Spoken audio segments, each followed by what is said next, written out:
మధ్యప్రదేశ్లో వివాదాస్పద థర్ భోజ్శాల కమల్ మౌలా మసీద్ కేసులో ఆర్కియాలజికల్ సర్వే ఆఫ్ ఇండియా తన నివేదికను ఇండోర్ హైకోర్టు బెంచ్కు సమర్పించింది.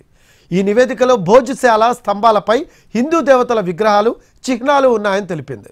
శ్రీకృష్ణుడు, శివుడు, జటాధారి, భోలేనాథ్, బ్రహ్మదేవుడితో పాటు 94 దేవుళ్ల విగ్రహాలు ఉన్నట్లు నివేదికలో పేర్కొంది. భోజ్శాల ఆవరణలో ఇటీవల లభించిన వెండి, రాగి, అల్యూమినియం, ఉక్కు నాణ్యాలు 10వ శతాబ్దానికి చెందినవని తెలిపింది. ఇక మరికొన్ని నాణ్యాలు పర్మార్ రాజులు థార్ను రాజధానిగా చేసుకొని మాల్వాను పరిపాలించిన కాలం నాటివని కూడా నివేదికలో పేర్కొంది. థర్ భోజ్శాలలో శాస్త్రీయంగా సర్వే చేయాలని మార్చి 11న ఇండోర్ హైకోర్టు ఆదేశించింది.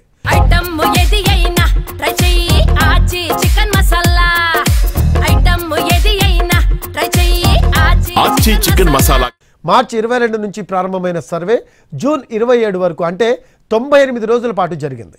సర్వే సందర్భంగా ఏఎస్ఐ బృందం కూడా తవ్వకాలు జరిపింది. సర్వేకు సంబంధించి ఫోటో, వీడియోగ్రఫీ కూడా జరిగింది.